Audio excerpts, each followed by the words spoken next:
Dear brothers and sisters, on this 19th Sunday, readings speak to us about one reality that every one of us experiences: the storms of life.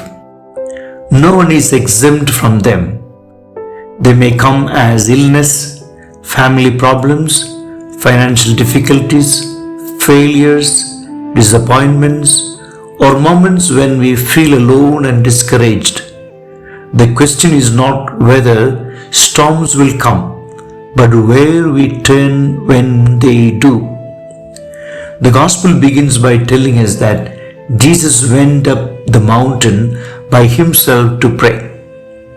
Before facing the needs of the crowd and before coming to the disciples in their distress, Jesus spent time alone with his Father. Prayer was the source of his strength. If Jesus, the Son of God, needed prayer, how much more do we? A Christian who does not pray is like a boat without an anchor, easily carried away by every wind and wave. Prayer may not remove every storm, but it gives us the strength and peace to face it. As the disciples struggle against the wind, Jesus comes to them walking on the water. Matthew wants us to understand something profound. In the Old Testament, only God has power over the sea. The book of Job says that God alone trembles the waves of the sea. By walking on the water, Jesus reveals that he is not just a miracle worker, but the Lord himself, the God who has power over creation and over every storm in our lives. Yet, the disciples do not recognize him. They think he is a ghost. How true that is for us. When our faith becomes weak, when we neglect prayer, or when suffering overwhelms us, we fail to recognize that Jesus is already beside us. We ask, Lord, where are you? While he is saying to us, take courage, it is I, do not be afraid. Peter then asks to come to Jesus. As long as his eyes remain fixed on the Lord, he walks on the water. The impossible becomes possible because of faith. But the moment he looks at the wind instead of Jesus, fear enters his heart and he begins to sink.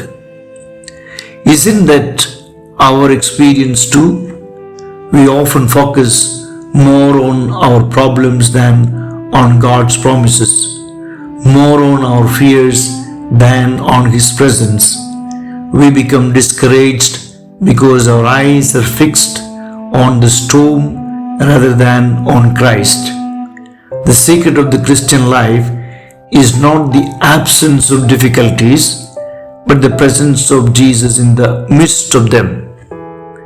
When Peter begins to sink, he prays one of the shortest and most beautiful prayer in the Bible, Lord, save me. Immediately, Jesus stretches out his hand. He does not wait for Peter to become stronger or more worthy. He saves him first and then strengthens his faith. That is exactly how the Lord treats us. The first reading gives us another beautiful lesson.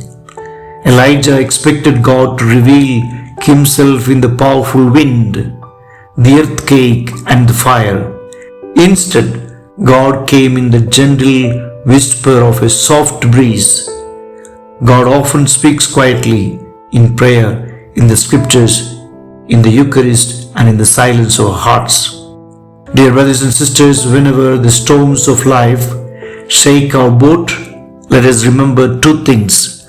First, to make time for prayer like Jesus, and second, to keep our eyes fixed on Jesus like Peter.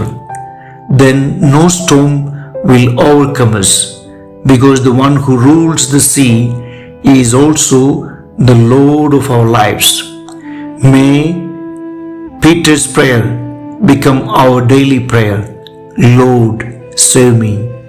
And may we always trust that His hand is never too far away to lift us up. Amen. I wish you all a very happy Sunday.